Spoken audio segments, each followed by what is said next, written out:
Hello folks, welcome to Chapter 20, Aggregate Demand and Aggregate Supply. Introduction. Real GDP over the long run, in the US, so the growth rate about 3% per year on average. But GDP, that's the long run, right? That's the trend. Usually we calculate the trend, use the average value. But the short run, the GDP will move around or fluctuate around this trend or fluctuate around its average value. During recessions, it's the periods of falling real incomes and rising unemployment. You can think about the pandemic. During the pandemic, the real incomes falls and the unemployment increased a lot. The definition for depressions, that's the severe recessions. So since we talk about pandemic, let's take a look at some pictures. The first is the United States GDP annual growth rate, and that's the data I collect. So according to this figure, we can know that this is the time when pandemic happened. So before this time or period, the March of 2020, we can see that the average GDP growth rate in the United States is kind of like 2.5%. But after the pandemic, the GDP growth rate dropped dramatically, right? And by the way, the frequency for this chart is quarterly. So you can see in different quarters of 2020, the GDP decreased by a huge amount. But when we jumped into 2021, we can see the GDP growth rate started to recover. So the first quarter only recovered a little bit. But the second quarter, it expanded around 12% in the second quarter of 2021 over the same quarter of the previous year. And again, this is the quarterly data. According to the data, the recent GDP growth rate increased a lot. It's higher than the trend or the average value, right? So this is the short run of the GDP annual growth rate in the United States.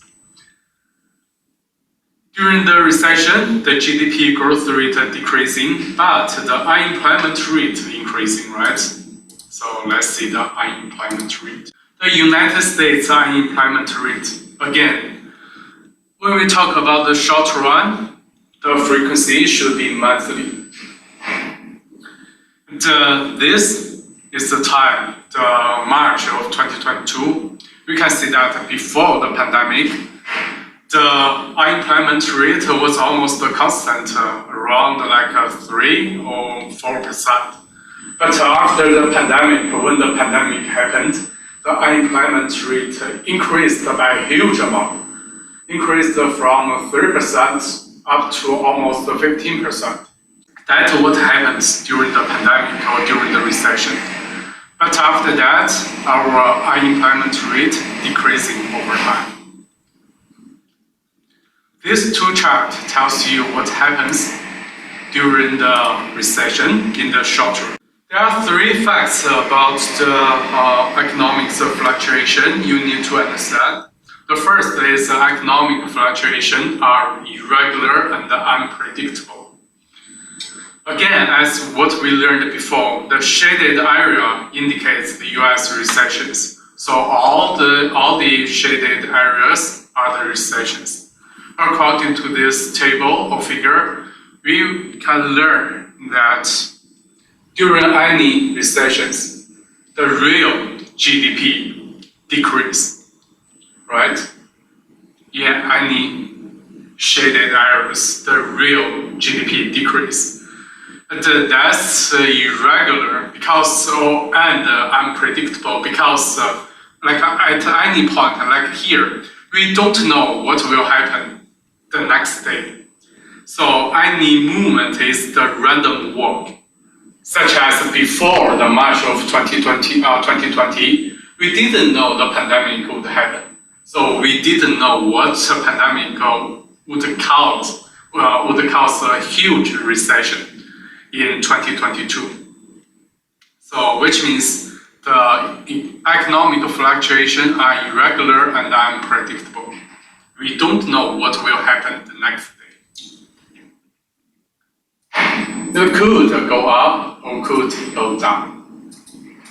The second factor is the most macroeconomic quantities fluctuate together, such as we know that the shaded area is the recession. So for the real GDP decrease, and also for the domestic investment, also decrease during the shade area or during the recession. Except that the domestic investments will decrease during the recession. There are some other variables could decrease during the recession. For example, like the income. During the recession, our income decreased, right? That's clearly. Lots of people lost their job, so their income decreased. If their income decreases, they are going to decrease their consumption because they do not have enough income as before. So the consumption is going to decrease because of the lower income. If there are fewer consumption in the economy, which means the profit for companies is going to decrease because they cannot sell as many as goods or services as before. If the profit decreases, then the stock market or the price of stock will also decrease because firms cannot earn or have the same profit as before. If the price of stock decreases, which means all the price level or the domestic residents do not have as many money as before. Their wealth decrease because of this, and which means the imports for domestic will also decrease. Which means during the recessions, not only the investment will decrease, but lots of other indicators or variables will also decrease. Which means the most macroeconomic quantities fluctuate together. There are lots of variables are going to fluctuate together during the recessions. That's what we can get from the second picture. But one variable will increase during the recession is the unemployment rate. There are lots of other variables decrease during the recession, but unemployment rate. Because unemployment rate increases during recession or during the shade areas. Because as we talk about when the income decreases, the consumption in the society decreases, and then profit will decrease for the companies. If the companies cannot sell as enough or as many as goods and services as before, then they are going to produce fewer products. So if they produce fewer products as before, which means they do not need as many as workers as before, they are going to lay off some workers, which will cause a higher unemployment rate. So that's 3 facts you need to remember during recessions or during the economic fluctuation. Those are the introductions for fluctuation. So we are going to learn how to measure them. Let's have a quick review. The classical dichotomy, the separation of variables into two groups, right? Dichotomy divided the real variables and the nominal variables. For the real variables, we just measure the quantity of goods and services. But for nominal, we use money. The neutrality of money, that the changes in the money supply affect monetary but not real variables. That's what we learned in Unit 3. But remember, for this two, we only talk about this definition in the long run. Classical theory describes the world in the long run, but not the short run. In this chapter, Unit 4, we need to talk about the fluctuation in the short run. So what happened in the short run? Changes in nominal variables can affect, the nominal variable could be the money supply change or the price change. That can affect the real variable in the short run. Alright, so what we learned in Unit 3, in the long run, the money supply will only cause the nominal variable change. But in the short run, the nominal variable change, the money supply or price change, can affect the real variable. So in this chapter, we are going to learn a new model. The model of aggregate demand and the aggregate supply. The vertical axis is the price level.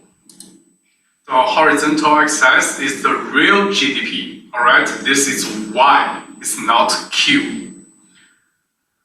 Remember a picture or a market we learned before is called the product market. For product market, we have Q here, we have P. For the vertical axis is the P, but in the aggregate model is the price level for all products, the aggregate product. But for product market, this P just for some specific quantity or specific goods, such as when you talk about pizzas. And this P is the price for the pizza, and this Q, the demand or the quantity of pizza.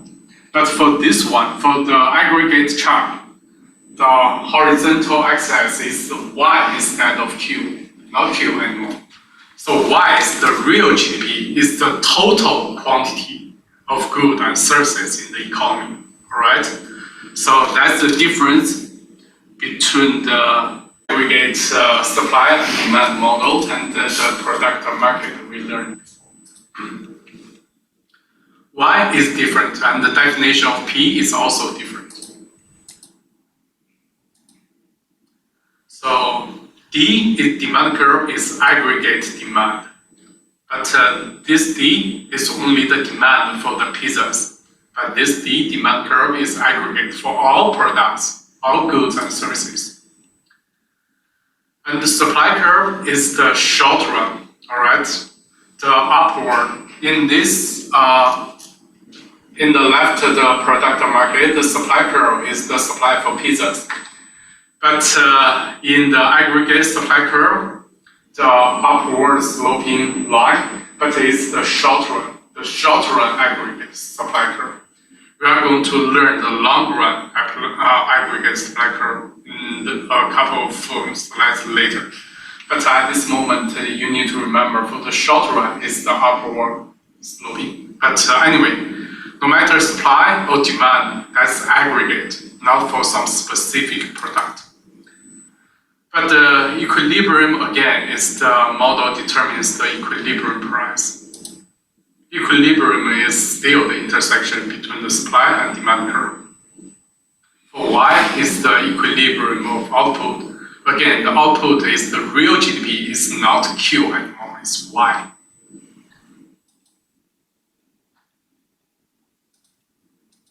The aggregate demand AD curve. So the demand curve shows the quantity of all goods and services. It's not the good and services for some specific product, but for all in this model, the aggregate demand and the aggregate supply model. So you should remember that's all goods and services. But why the AD curve slopes downwards as the product market? Because the horizontal line is the real GDP, and what we learned in Unit 1, the real GDP equals to C plus I plus G plus NX net export. And here, if we assume G is fixed by the government policy, because again, for the government policy, no matter fiscal policy or monetary policy, they do not care about the price value that much. They just care about what they want. If they need to improve the economy or pull back or pull out some money,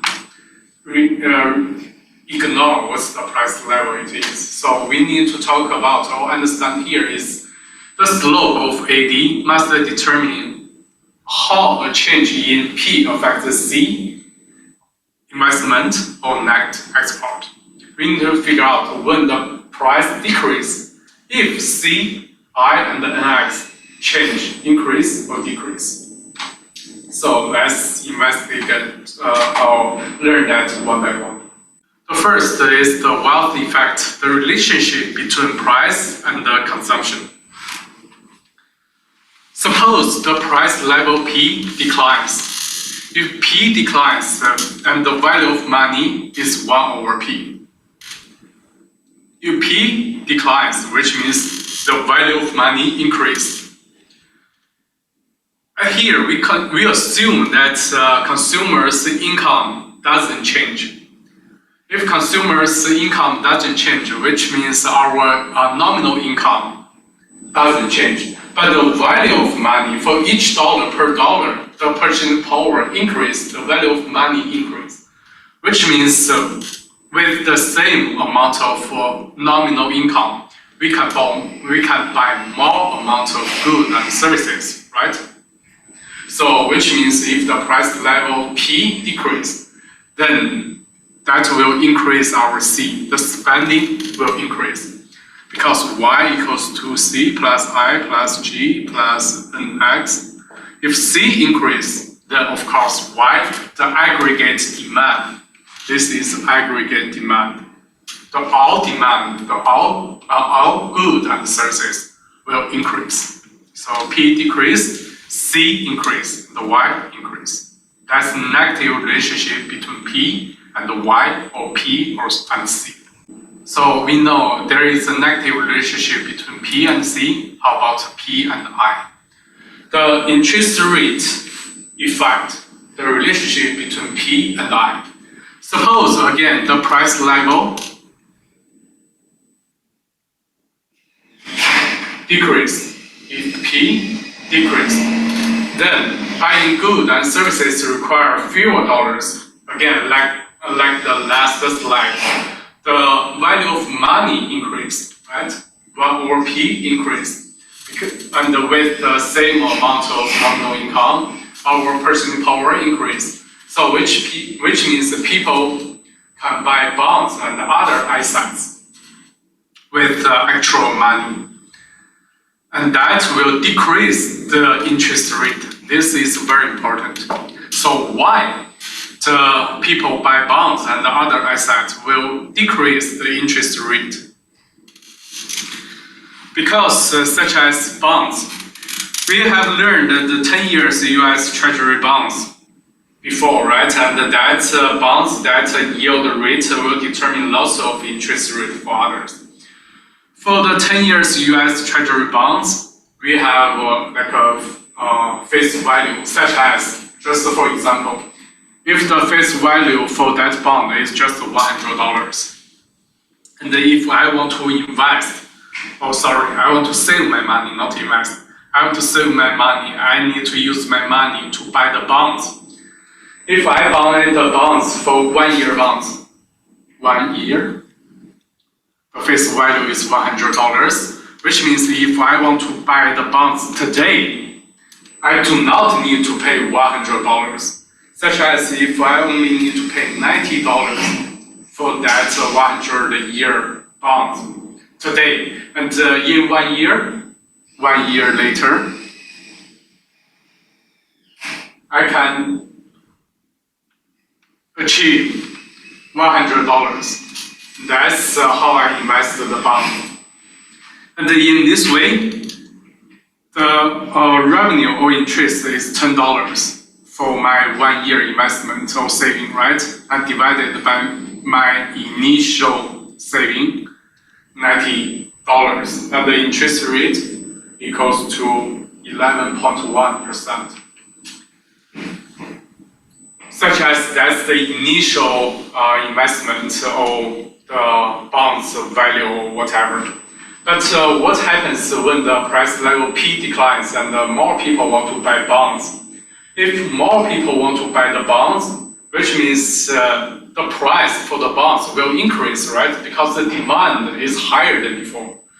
And which means the value, the money I need to buy the bonds right now is not $90 anymore, but $95 at this moment. I have to use $95 to buy the same face value bonds, 1 year bonds, the US Treasury bonds, because the demand is higher. So if I spend $95 to buy this bonds and 1 year later, I can still achieve $100 because this is the face value of this bond. My final returns doesn't change, which means my interest decreased from $10 to $5 and divided by my initial saving, 95, and that is 5.3%. So according to this example, you will know that if more people buy the bonds and assets, the interest rate will decrease. If the 10 years US Treasury bonds interest rate decrease, which means the interest rate for all other assets will also decrease. What you need to remember in this slide is when price level increase, that will cause the interest rate increase. Again, this is in the short run, alright? What we learned in this chapter is in the short run. When price level decrease, then the interest rate should also decrease in the short run. The relationship between the price level and the interest rate is positive in the short run. That's what you need to remember in this slide, alright? Really important. So if the real interest rate decrease, then that will encourage more investment. Because their cost to borrow money decreased, they are going to invest more. If I increased, then of course the Y, the total or aggregate demand or the quantity of goods and services will also increase. In this slide, we know the relationship between the price level and the I or Y is also negative. Okay?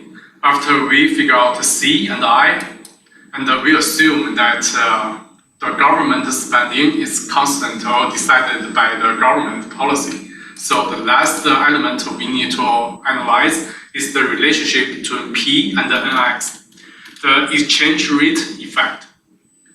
Suppose the US price level P declines, and as we learned before, the relationship between P and the interest rate should be positive in the short run.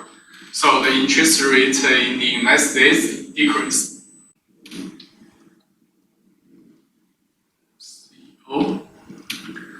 We've learned in Unit 3 that the relationship between the interest rate and net capital outflow is negative. If the interest rate decreases here, then more foreigners are going to invest in other countries instead of United States. And also United States residents also want to invest in other countries, which will cause the NCO, net capital outflow, increase. If net capital outflow increase, that's exchange rate market dollars, that's the demand NX, and that's this is NCO1, and that one is NCO2. Because of NCO increase, we will know that the exchange rate E decrease, but NX, net export, will increase. That will stimulate US net exports, right? This is what we learned from last chapter, chapter 19. From what we learned before, we also know that the price level P, the relationship between P and the net export is also negative. When P declines, net exports increase. If net exports increase,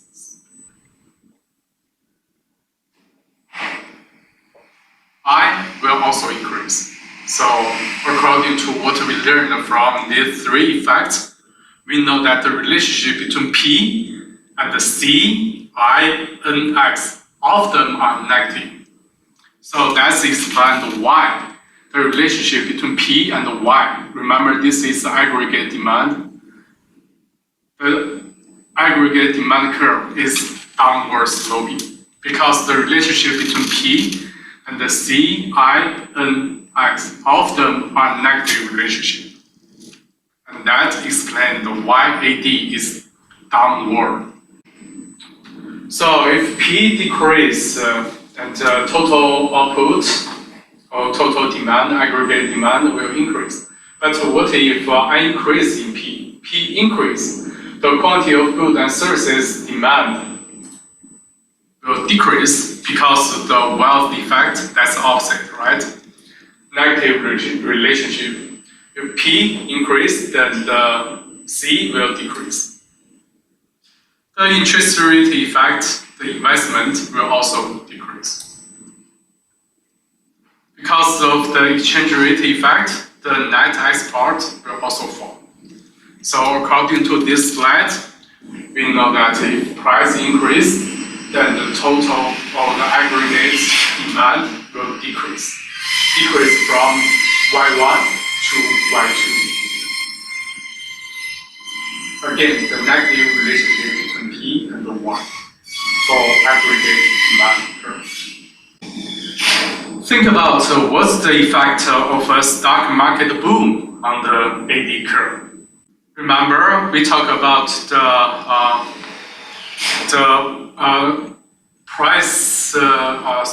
stock price will change the consumer's behavior, such as if the price of stock increase, which means our wealth, the people who invested in the stock market, their wealth will increase, and the wage will cause consuming increase.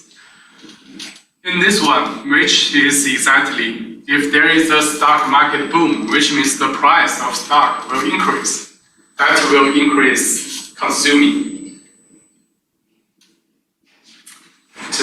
What will cause that?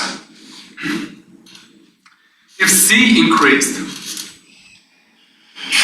Y equals to C plus I plus G plus NX. If C increased, so the total aggregate demand will also increase. A stock market boom makes the household feel wealthier, so consumption rises. The aggregate curve shifts right. Any event that affects C, I, G, and NX, except a change in P, because P is the variable in vertical axis. So any change of this variable will cause the movement along the curve. Any variable change except this vertical variable will cause the movement of the curve, will cause the curve movement. But any figure for this vertical variable change will only cause the movement along the curve. That's what we learned before, right? If the price of this market, the price level change, that will also only cause the movement along the curve. But any other event except this price level will change C, change I, change G, and change NX, net export, will change the Y, or the aggregate demand curve. If we understand this part, we will we need to understand or we need to learn what will cause these variables change. First of all, what will cause consumption change? Well, here the textbook give you some examples. Will change the consumption, such as the stock market boom, what we learned before. If the price of stocks increase, this is stock, alright?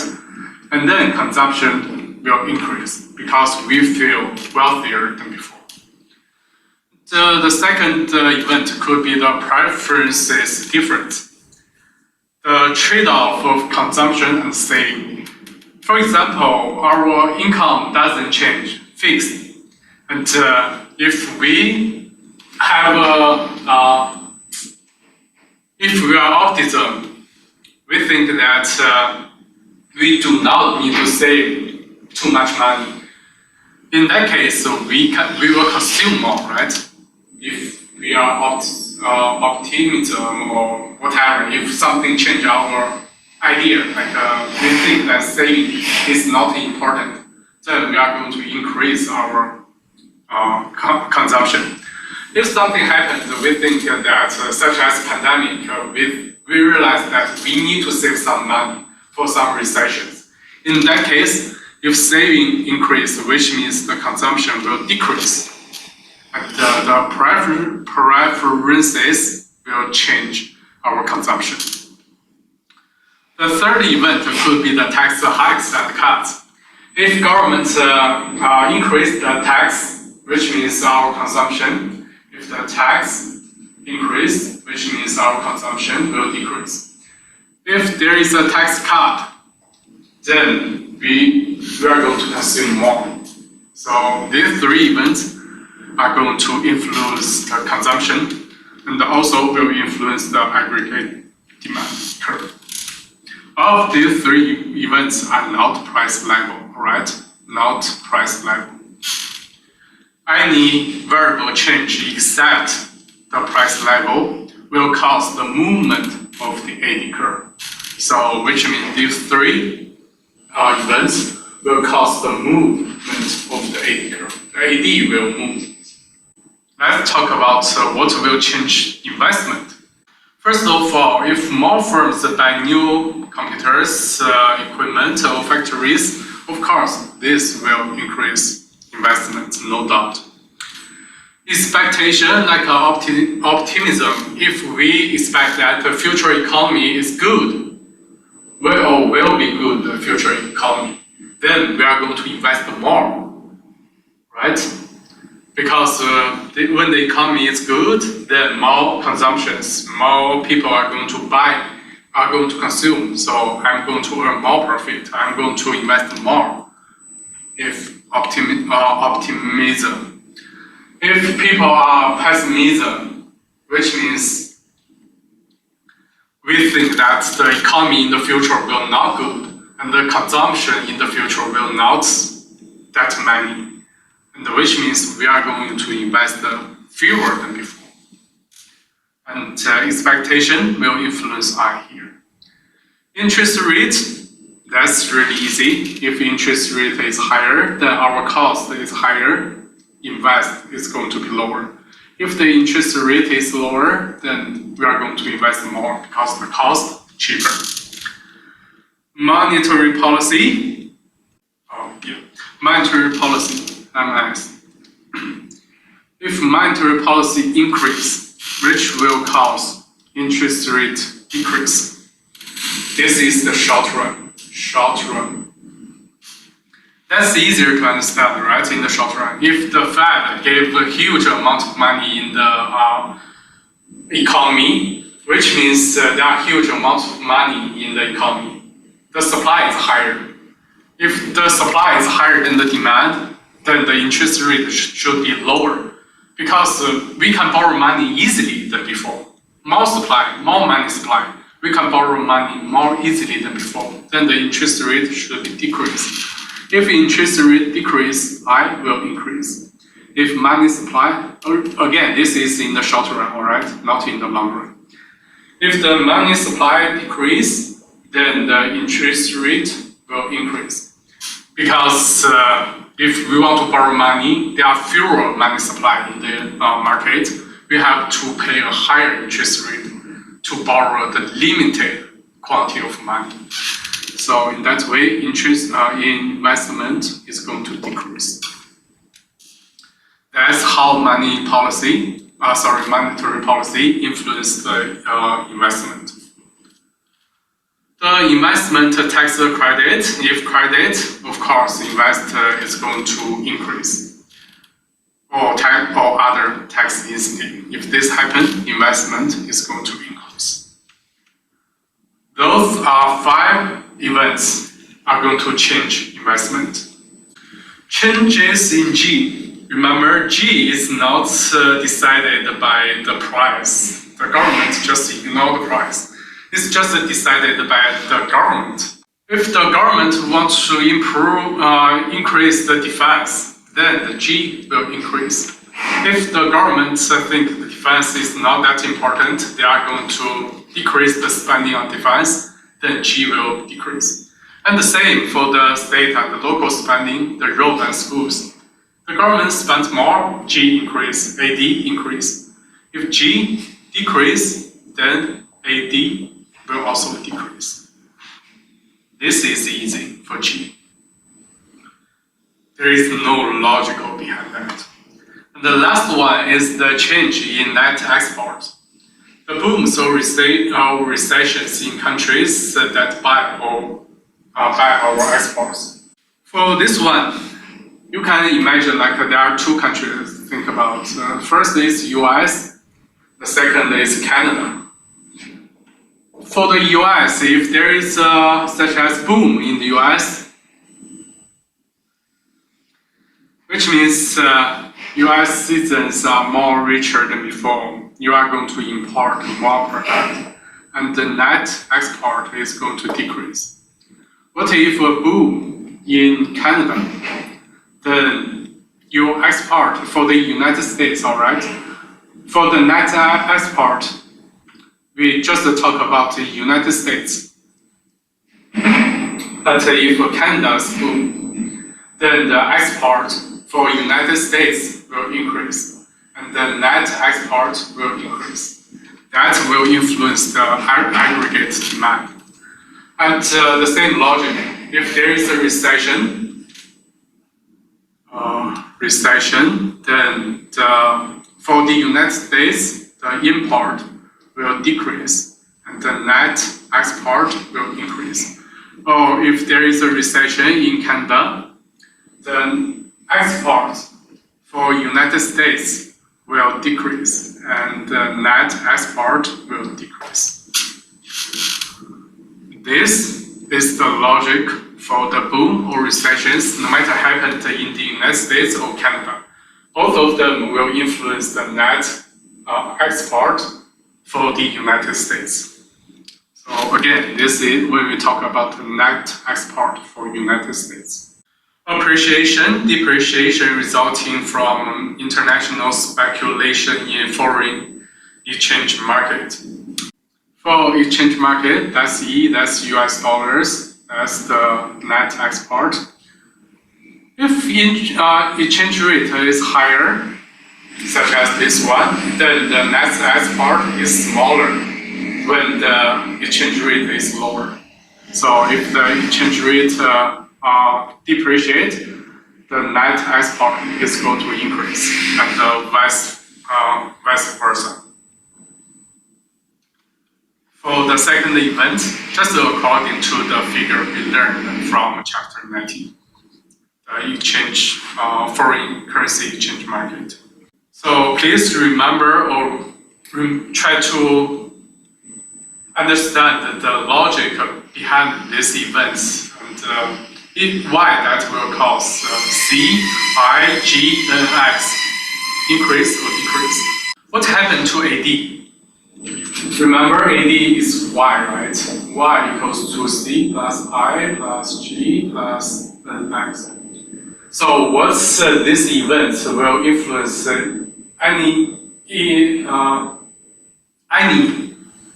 element here? So the first one is a 10-year-old investment tax credit expires, what that will influence what element? This will influence C, influence I, influence G, or X. Because that's the investment tax credit, right? So I will fall and the AD curve is going to shift to the left. Because when I decrease, Y or AD will also decrease. What about the second one, B?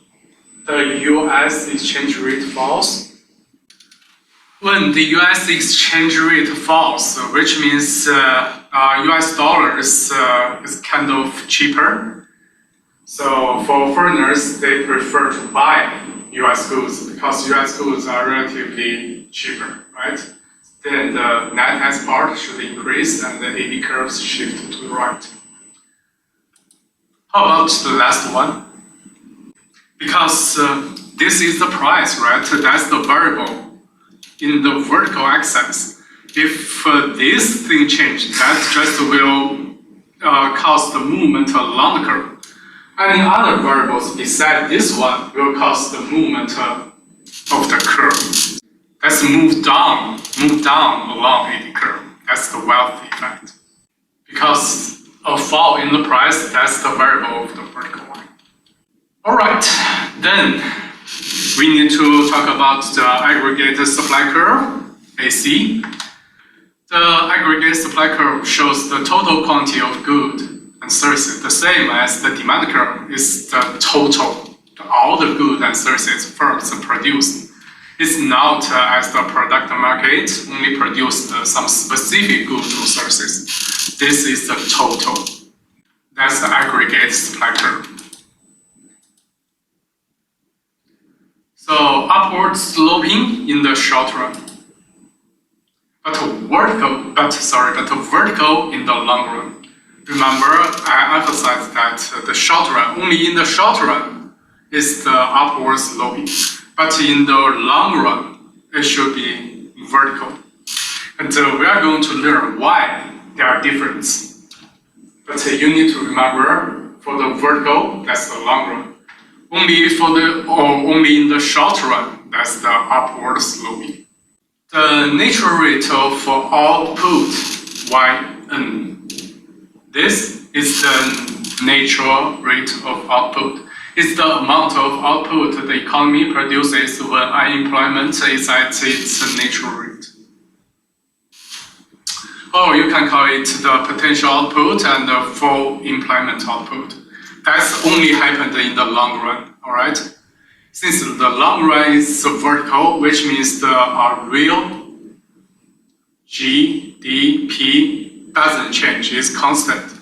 If the real GDP doesn't change, which means the unemployment rate should be fixed. I just should hire the same amount of employers as before. In that way, I can fix my real GDP. So that's why N could call the potential output or full employment output. That's the definition you need to remember. The Yn, remember that's the long run. Remember, that's the long run, real GDP, determined by economy's stock of labor, capital, natural resources, and on the level of technology.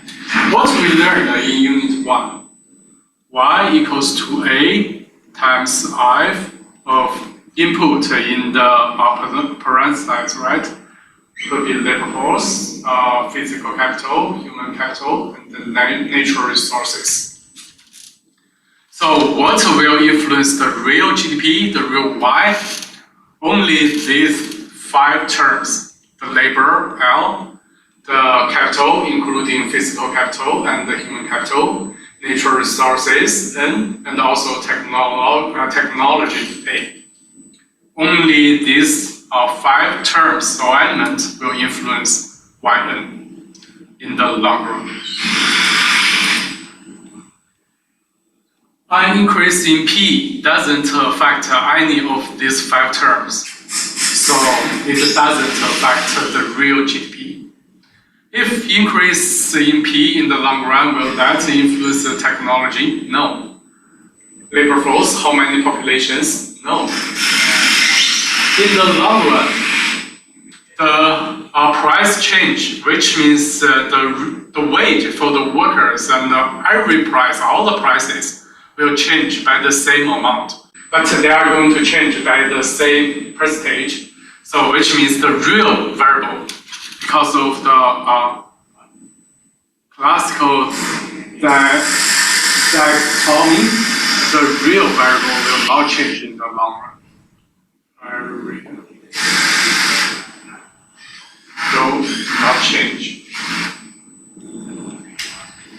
And of these five terms or elements are the real variables, right? So the price change or the money supply, the nominal variable change, will not change any of these five elements. So the real variable, the yn, the real GDP will also not change in the long run. Again, it's long run RY.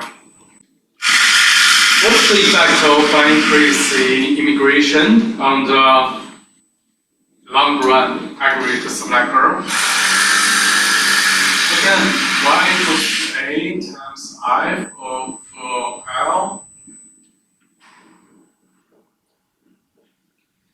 If there is an increase in immigration, we know that this term that will influence the labor force, right? The labor force is going to increase, and if L increase the input of F, then the real Y, because that's the real variable change, right? If the real variable change, then the real GDP will change. Any event that changes any of the determinant of Y will shift L, the long run aggregate supply curve. Any determinants is these five determinants: L, K, H, N, and A. The same as the demand curve and the supply curve, we are going to talk about different events. First of all, change in L, or natural rate of unemployment, such as immigration, as we learned in the last chapter. L increase, of course, Y increase. And the aggregate supply curve, long run aggregate supply curve is going to shift to the right-hand side. Baby boomers retires, which means labor decrease, and Y decrease. So the AS is going to decrease. Government policies reduce the natural unemployment rate. Remember, for unemployment rate is usually we talk about two terms: the frictional unemployment rate and the structural.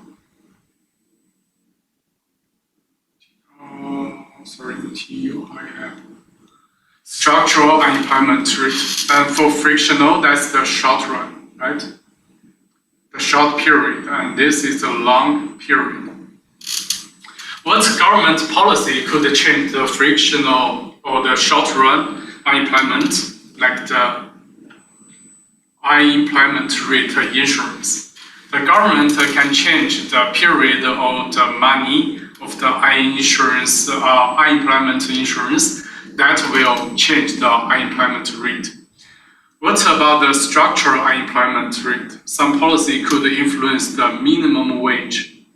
Minimum wage, or could change the union policy or something like that.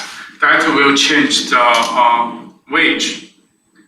If change the wage, that will change the demand from the firms, and that will cause the long-term unemployment rate. So that's what the government could do to influence these kind of things, and they influence the interest unemployment rate. If unemployment rate decrease, which means the labor force will increase, and the Y will increase, right? So that's three events for the labor force. Changes in K and H. Investment in factory equipment. Sure, that's K increase and Y increase. More people get college degrees. That's H, human capital increase. Y, the real variable increase. Factories destroyed by hurricanes. K decrease, Y decrease. That's easy. Changes in natural resources. That's easy as well. Discovery of new. So N increase, Y will increase. Reduction in supply of imported oil. N. I have fewer resources as before because I cannot import as many as before. So Y decrease. Changing weather patterns. So climate change, right? That's what we talk about a lot recently.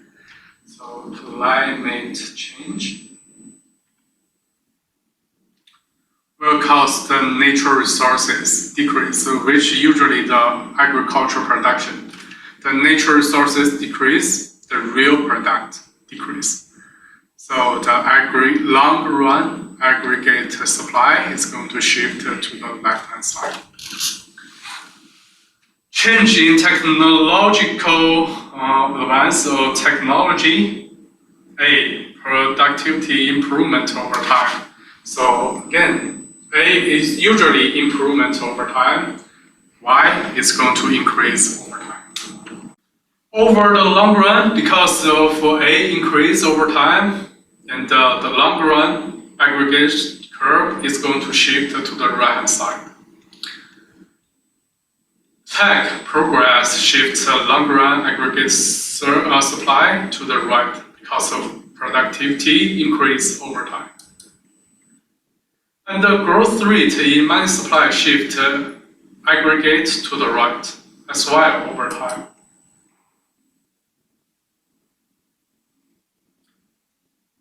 Result is ongoing inflation and growth in output. So here, why the growth in money supply always increase? Well, remember we learned from the M2 chart. From that chart, we know that M2, that's the time, and that's M2. It's increased over the time. And at that picture, during that picture, I explained why M2 usually increase. Because if the government wants to keep the price fixed, but with the productivity increase, which means with the limited resources, we can produce more product than before. In that way, the government or the Fed have to print more money to keep the price fixed. Otherwise, the price will decrease, right? So that's the reason why the money supply always increases over time. And in that way, we always have inflation. And that's also the government's role. We need inflation because inflation, which means we need more demand, the price is going to be higher. But we need a low inflation, not high inflation. And according to what we learned from Unit 3, the average inflation rate in the United States is usually lower than 2%. So, which means on average, the inflation rate in the United States is 2% all the time, which means our price level should always increase, usually at average 2% over time. The reason is the money supply increase. The money supply increase, which makes people think they are richer than before, and they are going to increase their consumption. Money supply change increase and consumption increase, and the aggregate demand will increase over time. And the result is the price. The price increase or the inflation. That's the result. It's not the reason. And the result is the inflation rate increase, or the price increase, and the growth in output increase, the real GDP increase. So that's what happened for the long run aggregate supply. And in the long run, over time, it should increase over time because of the productivity. And also because of M2 money supply, the government print money all the time, and the consumption increase. The demand curve, aggregate demand increase over time. That will cause the inflation and the growth rate in output. The short run aggregate supply curve. Short run aggregate supply curve. The short run aggregate supply curve is the upward sloping. Remember, the long run is the vertical. Long run aggregate supply curve is the vertical. So you should distinguish long run and the short run in this chapter. But for aggregate demand curve, there is no difference between the long run and short run. It will always downward sloping. So right now we are going to learn the short run aggregate supply curve. It's the upward sloping, and over the period, usually when we talk about short run, usually it's between 1 and 2 years. That's what we consider as the short run. An increase in P causes an increase in quantity of good and service supply. Again, this is also all of the total, the aggregate supply. If AS is vertical, which is the long run, then fluctuation in AD do not cause fluctuations in output or unemployment. Because in the long run, if price will not change that 5 elements, it's A, K, L, N, H. So the long run is vertical. So the fluctuation of AD, no matter how AD move to the left or to the right, because long run aggregate supply curve is vertical, so that will not influence the total output or unemployment rate.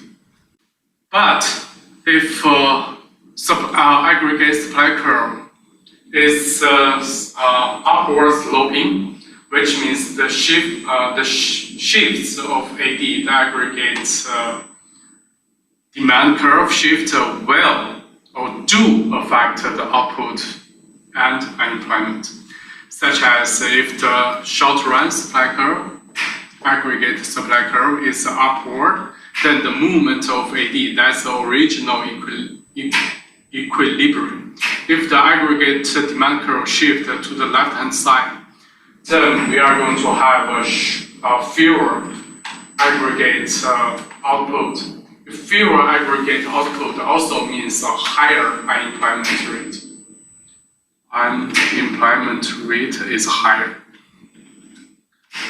If aggregate demand curve shift to the right-hand side, then the new intersection between the AD and the short run AS is Y high.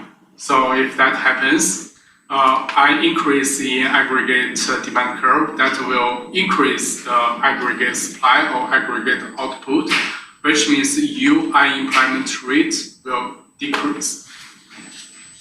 So that's the reason why the slope of short run aggregate supply curve is really important. So how do we explain why the short run aggregate supply curve should be upward instead of vertical? Because we have 3 assumptions or theories here. The first theory is the sticky wage theory.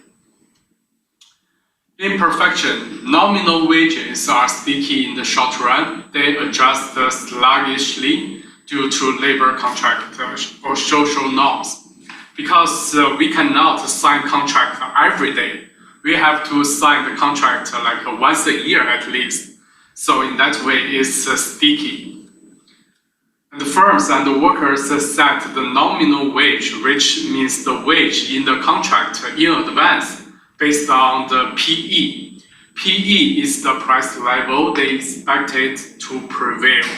So what they expected, what's the expected price level before? And if the expected price level was higher, then the nominal wage in the contract would be high. If the expected price level was low, then the nominal wage in the contract would be low. And here, P is the actual price level. P here is the actual price level. If actual price level is higher, is bigger than the expected price level, then what will happen? For the sellers, for the producers, they will see that the actual price is higher, which means the revenue is higher. But the labor cost equals to the expected price level, which was lower. So the revenue is higher, but the cost is lower. In that case, the suppliers are going to increase their production. So the firms increase output and employment. So which means in this theory, because of the sticky of wage, that will lower the wage or lower cost, which means a higher production. If the cost is lower, then Y or supply curve is going to be decreased. This is the sticky wage theory. The second theory is the sticky price theory. Again, because of the imperfection, because of the lag or anything, people's expectation is not the same as the actual price level. Then many prices are sticky in the short run. Due to manual cost, the cost of adjusting price, we learned the manual cost before, right? For example, the cost of printing new menus, the time required to change price tags. Because of that, and firms set sticky prices in advance based on the same as the expected price level. Suppose the Fed increased the money supply unexpectedly. In the long run, P will rise, but it's in the long run. Money supply increase, in the long run, price will increase proportionally. Okay, but in the short run, it's not influenced like that. Only in the long run, but in the short run, maybe 1 or 2 years, the price change will not fast. So, which means in the short run, the firms without manual cost can raise their prices immediately. But firms with manual cost should wait to raise their prices because of these two reasons. With relatively low prices, that will increase demand for their products and increase output and employment. This is the sticky price theory. Higher P is associated with higher Y. So in this theory, last theory is the cost for producers. This theory is revenue equals to P times Q, right? And in this theory, because of the relative price difference, so Q could increase. If Q increase, then revenue increase, and the supply is going to increase. This is the sticky price theory. The last theory is the misperceptions. Because of imperfection, firms may confuse the changes in P with changes in relatively price of products they sell. If P rises above PE, the expected price level, a firm sees its price rise before realizing that all prices are rising. Because for the producers can only see their own price rise, but not all prices, but cannot see all prices increase at the same time. So in that case, the firms may believe that its relative price is rising, the price for its own products rise. And that in that case, they may increase the output and the employment. So an increase in P can cause an increase in Y, making the short-run aggregate supply curve upward sloping. For the misperception theory, again, it's about revenue P times Q. Because the firms can see their own price increase at the first time, so they thought the price increased. If price increase, the revenue increase. So they are going to increase their supply. And this is the misperceptions theory. Because of all of these three theories, no matter which theory, an increase in P, the suppliers in the short run, the short period, the 1 or 2 years, they are going to increase their total output or decrease the unemployment rate. That will cause the short run aggregate supply curve upward sloping. In all three theories, Y deviates from Yn. Y here is the quantity of output supply.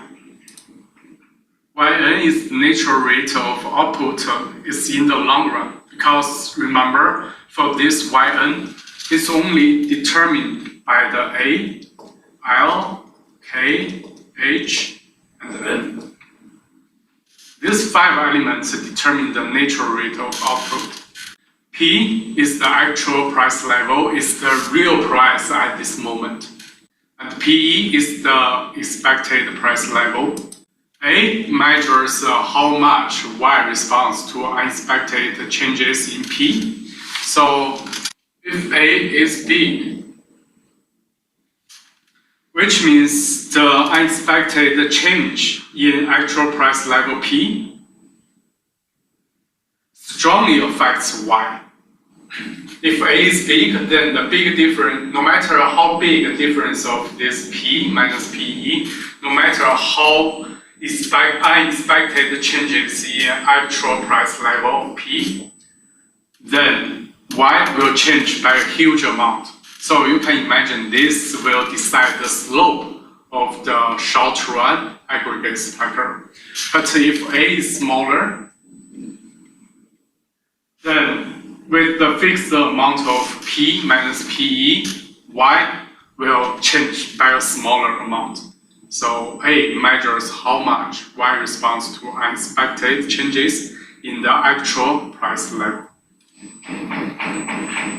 Please remember this equation, and this equation is very important. In the long run, the aggregate supply curve is horizontal, and in the short run, the short-run aggregate supply curve is upward sloping because of those 3 theories. An increase in P, the output for suppliers are going to increase. The intersection between the long-run aggregate supply curve and the short-run aggregate supply curve is the expected price level. So the intersection between these two is the PE, all right? The expected price level. If P is bigger than PE because of those 3 theories, the aggregate, the short-run aggregate supply is going to be bigger in the short run. If P is smaller than the expected price level, then the actual output is going to be smaller than the Yn. So because of that, the short-run aggregate supply curve is upward sloping. Alright, so we have learned that the long-run aggregate supply curve is vertical, and the short-run aggregate supply curve is upward sloping. Because of the imperfections in these theories are temporary. Because in the long run, the money supply will change P by the end. So all the price will change by the same percentage or proportionally. But in the short run, is temporary. The P will not increase at the same time. So that will cause the sticky wages and the prices and misperceptions. But over the long run, over time, in the long run, the sticky wages and the prices become flexible and the misperceptions are corrected. There will be no those three theories anymore. So in the long run, PE equals to P. And the aggregate supply curve is vertical. You can see according to this equation, in the long run, because P adjusted fully, and equals to PE, because remember, the intersection between the AS short run and the long run aggregate supply curve, the intersection is the PE. So in the long run, if P equals PE, so Y equals to YN. The aggregate curve is vertical. This is the picture I draw in the last slide. Intersection between long run and short run is the PE, the expected price level, and also the natural rate of output. Why the short run aggregate supply curve might shift? Everything that shifts the long run aggregate supply curve is going to shift the short run aggregate supply curve, which means any elements of A, L, K, H, and N change. Any change of these 5 elements will influence both the long run aggregate supply curve and the short run aggregate supply curve. Also, expected price level PE shift or change will also shift the short run aggregate supply curve. If PE rises, then workers and firms set higher wages. Because remember, the wages, the nominal wage set by the contract, and the whole contract is set just based on the expected price level. So if PE rise, then workers and the firms are going to sign a higher nominal wage in the contract. At each price level, because the wage is the cost for the consumer for producers, the wage is higher than the cost for producers is higher. Then the producers are decrease their supply curve. So at each P, the price level, production is less profitable. So Y forms and the short run aggregate supply curve shift to the left. And please distinguish PE and P. Remember what we learned before, like any value of this vertical axis change will not shift the curve, will only shift the points, will only move the points along the curve. But in this case, PE is not the actual price, it's the expected price. Although PE, you can write it on this vertical axis, but again, PE is not the actual price. So, which means if PE change, that could shift the short-run aggregate supply curve. So, in this slide, I want to emphasize that P and the PE are different. So please do not confuse. If you change the actual price level, the P, that will only cause the points movement along the curve. But if you change the expected price level, which is not P, so that will move the short-run aggregate supply curve. In the long run, the equilibrium intersection PE equals to P and Y equals to YN, and the unemployment is at its natural rate. So, analyzing economic fluctuations, there are 4 steps to analyzing economic fluctuations. First is determine whether the element shifts AD or AS. Remember what we learned before is the product market.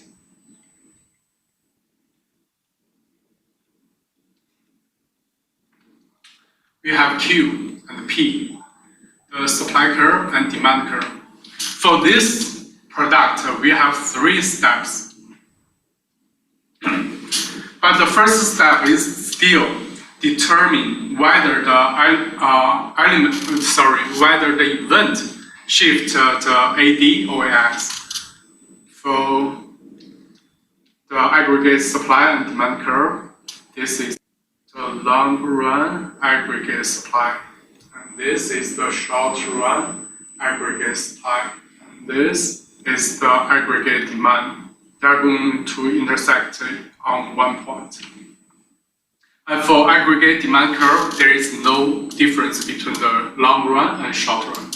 So again, the first step is always determine whether the event shift AD or AS. Before we learn any events or determinants will shift the S or D, supply curve or demand curve. In this one, the same, will shift aggregate demand or aggregate supply.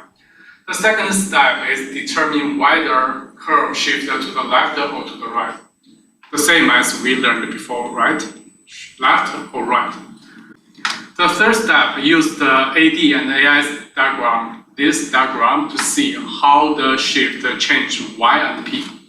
What's the new equilibrium of Y and P? What's the equilibrium?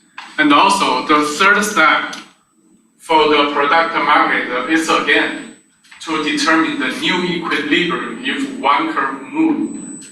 What's the new equilibrium of P and Q? So the third step are the same. But there is another, the fourth step for this aggregate supply and aggregate demand curve is to use the AD and AS diagram to see how economy moves from new short-run equilibrium to new long-run equilibrium. Because in this chart, in the left chart, we have a long run, the difference between the long run and short run. But in the product market, there is no difference between long run and short run. So in this market, you only need to remember 3 steps or use 3 steps to determine the final result. But the aggregate supply and demand curve, you have to include the fourth one to tell me what happens in the long run. What happens to the new long run equilibrium, all right? So for the new model, you need to have 4 steps. The effect of a shift in AD. So use the aggregate demand and aggregate diagram to show the effect of a stock market crash. If the stock market crash, then that's the wealth effect, right? That will affect our consumption. If the stock market crash, then we will feel that we are poorer than before. So C, consumption, we are going to decrease our consumption. And if C decrease, which means Y will decrease. C decrease, Y decrease. And the aggregate demand curve is going to shift to the left-hand side. So since the short run aggregate supply is upward sloping, then the new intersection between the new aggregate demand with the previous short run aggregate supply curve is B. So P and the Y, both of them are lower. If the total output Y decrease, which means for suppliers, they are not going to hire as many as workers as before, because they are not going to produce as enough product as before. So unemployment rate is going to higher. But over time, if the equilibrium from point A to point B, so the original price level or expected level was before was PE. That's the original equilibrium before. That's the original expected price level. But since something happened, the actual price decreased. And over time, since the actual price decreased, then over time, the expected price will also decrease. So PE will also decrease. Over time, if PE decrease, then the short run, if PE decrease, which means in the contract signed between the suppliers and the workers, the nominal wage is going to decrease, right? If expected price decrease, then the nominal wage will decrease. And for suppliers, the cost will cheaper, and they are going to increase their supply curve. So the short run aggregate supply curve is going to shift to the right hand side. If cost is lower, then the supply, or Y, is going to increase. So the short run aggregate supply curve shifted to the right hand side.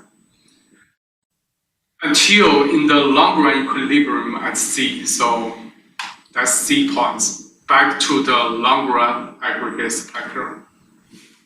The final intersection has to go back to the long run aggregate supply curve, or the long run, the new equilibrium Y has to be the natural rate of output. So until long run equilibrium at C and the unemployment back at the initial levels has to go back to the initial levels, because A, in this case A, K, L, H, then don't change. So it has to go back to the initial level, Yn. So for the final result, the intersection between the new aggregate, short-run aggregate supply, the new aggregate demand curve, and the long-run aggregate supply curve, again, intersect at the same point. That's the Yn, the natural rate of output. That's 4 steps you need to analyze in different examples or in your exams, in your assignments. All right. First step decided if this event will shift AD or shift short run AS, and to the left or to the right, what happens in the short run? And if short run happens, then the expected price will change. That will cause another movement of short run curve movement, and back to the final equilibrium. The final equilibrium, the intersection has to be back to the long run aggregate supply. There were 2 big AD shifts. The first was the Great Depression. From 1929 to 1933, money supply fell 28% due to problems in banking system. So we have learned if money supply decrease, then the interest rate will increase, because there are fewer money in the market, then the value of money are higher.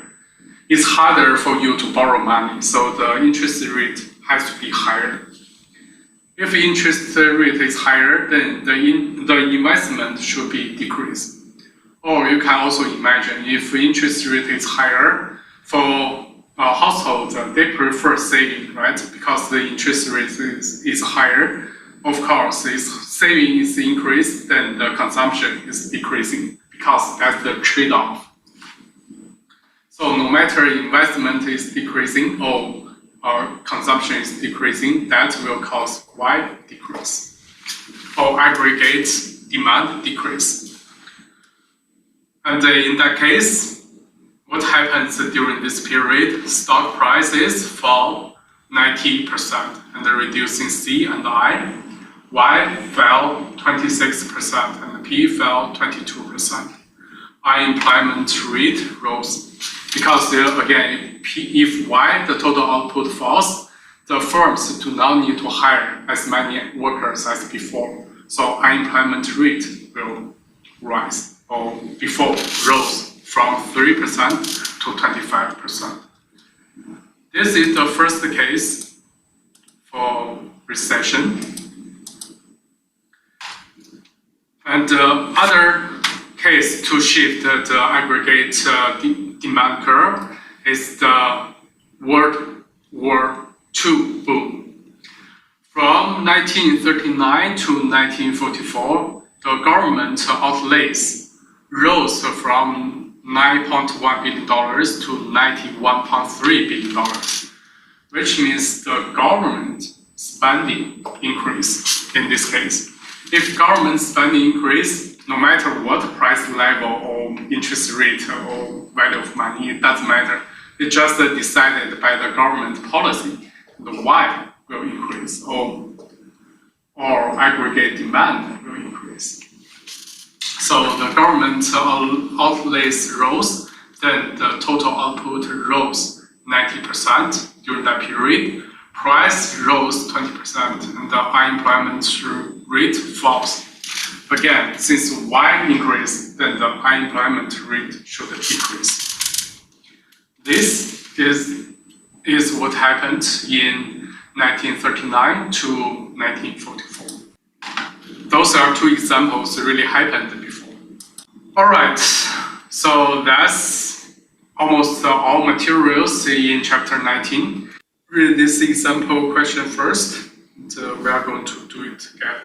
Before you finish or answer this type of questions, you should have one chart before ahead as the long run aggregate supply, short run aggregate supply, and AD. So the original equilibrium is point A. This is A here. And then we need to analyze step by step, right? The first step, what this event will cause, what? A boom occurs in Canada. So if a boom happens in Canada, which means the Canadians are richer, right? And that will influence the net export, because export minus import. If there is a boom in Canada, the export to Canada will increase, and the net export will increase. If net export increase, the Y will increase, or aggregate demand will increase. That's the first step. What this event will determine what part. We finish analyzing like the boom in Canada will increase the aggregate demand. So the aggregate demand is going to shift to the right hand side. Or AD prime. This is the second step, right? If AD increase, then the AD should shift to the right hand side. The new equilibrium, that's P, such as this is P, that's the new equilibrium.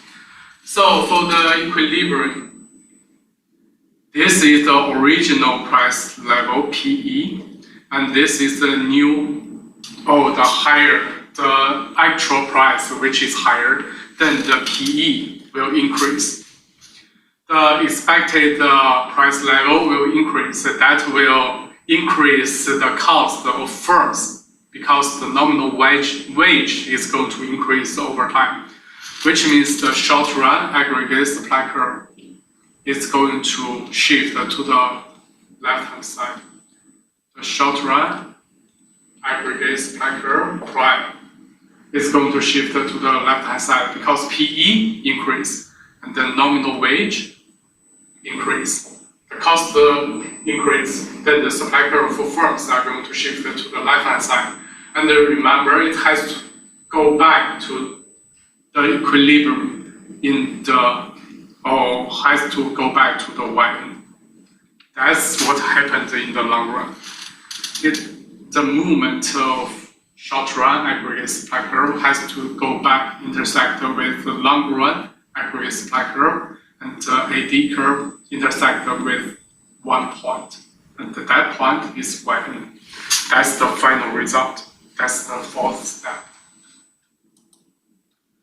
This is how you need to finish this type of question.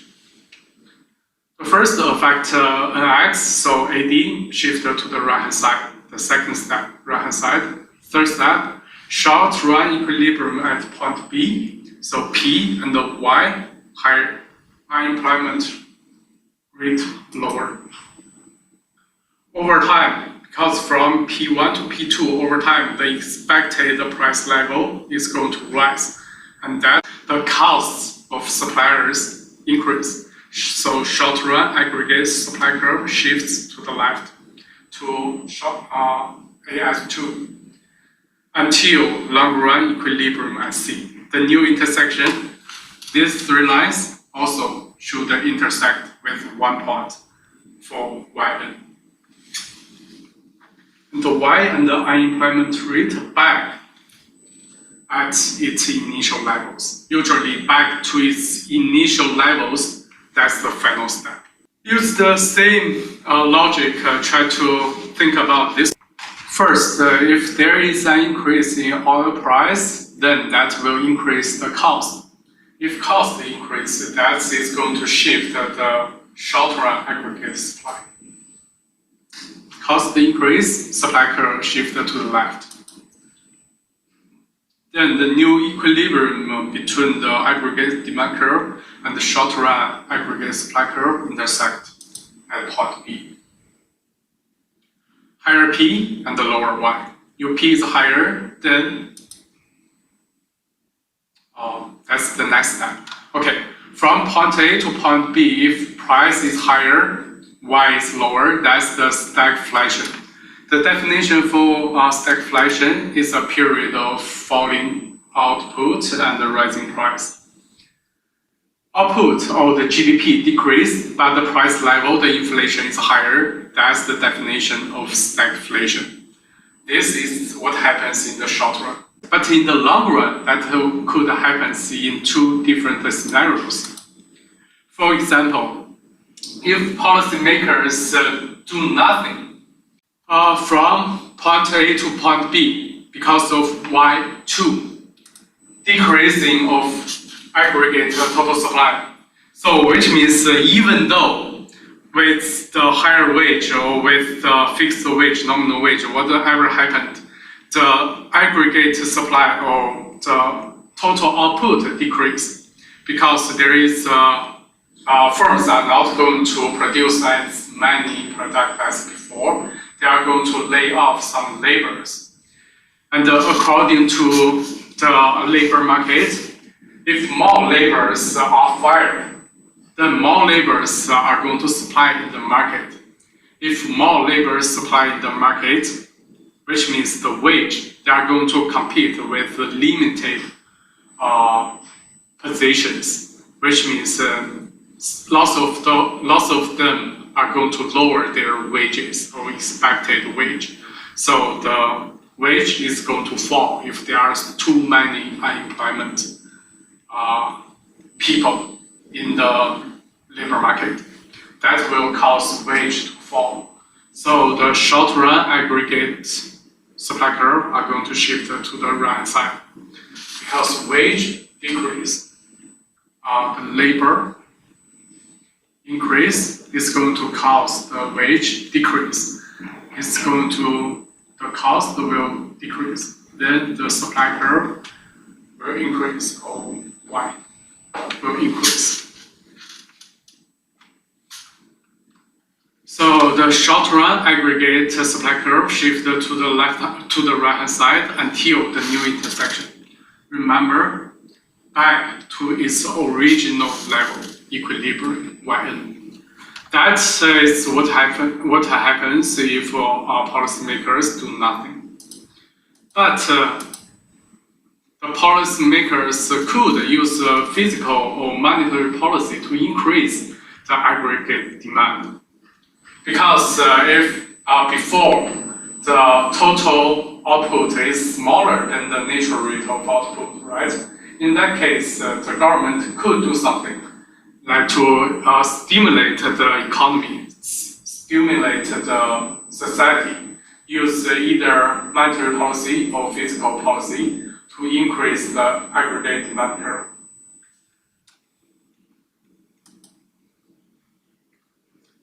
to move new aggregate demand curve to the right hand side and again go back to the original equilibrium point. No matter in what scenarios, if government do something or do not do anything, the final result has to be go back to the original yn.